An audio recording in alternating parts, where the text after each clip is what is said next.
Handicapper Steve here, handicapping the racing from Aqueduct Racetrack here on Sunday. It is the 15th of September 2024. Going to look at the featured sixth race from Aqueduct, but before I get on to that, remember to please follow me on Twitter at HorseRacingKid5 for more selections for race courses around the world, and I mean it around the world. We're going to look at the sixth from Belmont, the Big A, which is a good one here. It's Lon's optional claimer purse, $85,000, race for 3-year-olds and upwards. State breds here. Optional claim price $45,000.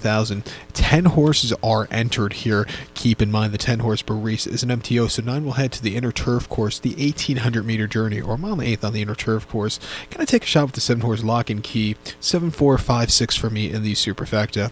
7-4-5-6 super. Top selection 7 horse lock and key. This 5-year-old gallon by Mr. Z. Jimmy Ryerson trains. Frankie Dettori gets the mounts. Who would have thought last year around this time Frankie would be riding at Doncaster and the finishing second in the St. Ledger last year. Who would have thought a year later he'll be riding here in New York at a state bred allowance race.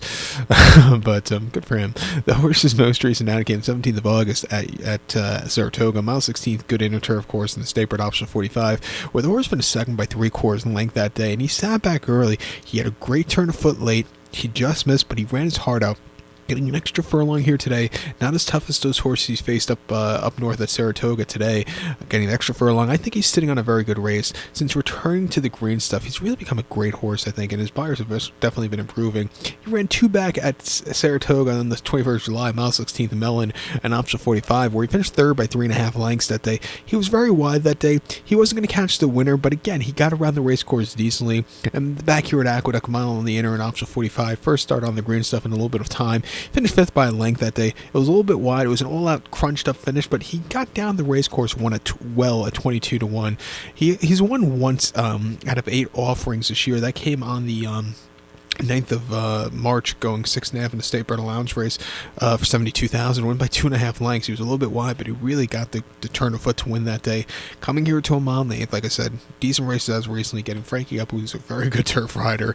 I'm going to give this horse on the ticket. I think the 4 is better lucky than good for Christoph and Dylan Davis. Dylan Davis having an excellent, last summer, gets the mount on this one. This horse ran most recently in option 45. Behind Call Me Harry at Saratoga most recently, where he finished third by 2.5 lengths, and again, he was just wide, never getting into it. Prior to that, he finished 4th behind Lock and Key at Saratoga, where he just had a little bit of trouble tripped from the back of the pack, but he won here going on the 20th of June in a mile 16th allowance race. First time winning. He was winning by a half length at 11.5-1. He was wide, but he really flew home clear late, and then prior to that, going a mile here in April off the bench, winning by 3/4. He really won quite nicely. Since coming to the turf also, he's improving a lot, training well at Belmont, the train track. At 5-2, beginning of the late pick 4, let's use him here. But to recount my selection for the 6 from Belmont, the Big A, gonna take the 7 horse lock and key. Give kudos to the 4 horse, better luck than good.